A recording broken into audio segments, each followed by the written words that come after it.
Welcome to a lesson on cylindrical coordinates. In this video we'll take a look at defining cylindrical coordinates and also how to convert between cylindrical and rectangular coordinates.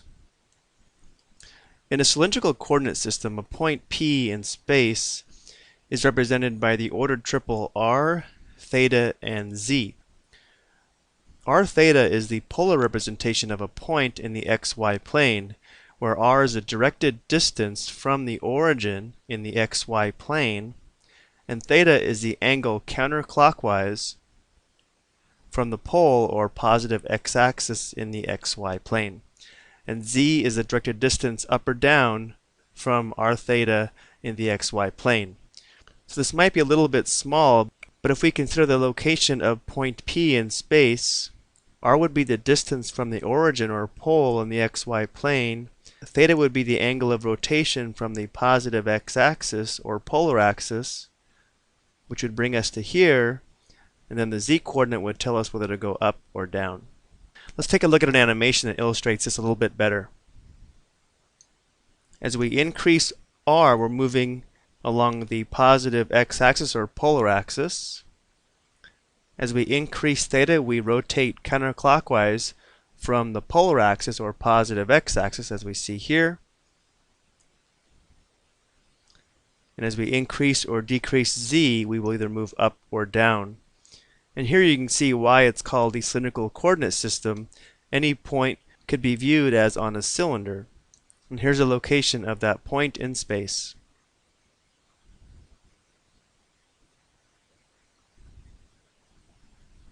Using some trigonometry, we can come up with these equations that relate cylindrical and rectangular coordinates. We have x equals r cosine theta, y equals r sine theta, z is equal to z. And we also have r squared equals x squared plus y squared, tangent theta equals y over x, and again z equals z. So let's take a look at doing some of these conversions. Here we want to convert the point 113 to cylindrical coordinates. And in this problem they do want us to express the point in two different ways. So we're given x, y, z, and we need to determine r, theta, and z. Let's start by determining r. R squared is equal to x squared plus y squared, so here we'd have 1 squared plus 1 squared.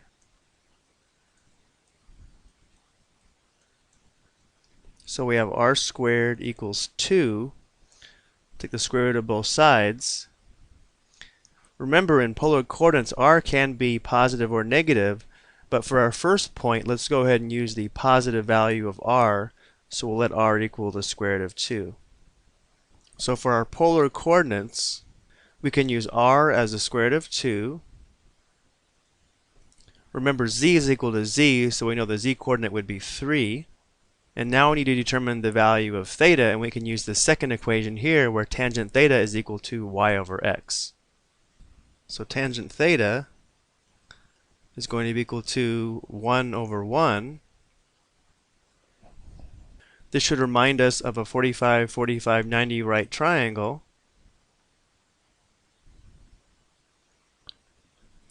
Remember, there's an infinite number of angles that have a tangent function value of 1. We'll go ahead and use the most obvious one where theta would have to be 45 degrees or pi over 4 radians. So this would be one way to express this point in cylindrical coordinates. But remember, it does ask us to express this using two different ways. So going back to what we know about polar coordinates, if we change the sign of r using a negative value of r, we'd have to plot an angle that would be different than pi over 4. So if we add 180 degrees or pi radians to this, it would be the same location in the xy plane if we're using a negative value of r. Remember, when r is negative, you plot the point in the opposite direction. So here we could use 5 pi over 4 radians instead of pi over 4 radians. And then of course z would be the same value. So there's two ways to express the point 113 using cylindrical coordinates. In this example, we want to convert the cylindrical coordinates of 4 pi over 3 negative 2 to rectangular coordinates. Here's the location of that point plotted in cylindrical coordinates. We go out 4 units from the pole, rotate pi over 3 radians, and then down 2 units. So for rectangular coordinates, we want to determine x, y, and z given r, theta, and z. So the x coordinate is going to be equal to r times cosine theta. Well, that'll be 4 times the cosine of pi over 3 radians. Just to refresh our memory, that would be a 60-degree angle.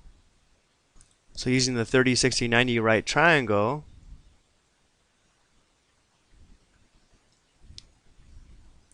here's our 60-degree angle. The cosine of 60 degrees, or pi over 3 radians, would be 1/2. So we have 4 times 1/2, which would give us 2 for the x coordinate. The y coordinate is going to be equal to r sine theta. So we're going to have 4 times the sine of pi over 3 radians. So we're going to have 4 times the sine of pi over 3 would be square root 3 over 2. Well, this simplifies here, so we have 2 square root 3. And that's all we need, because remember that z is equal to z.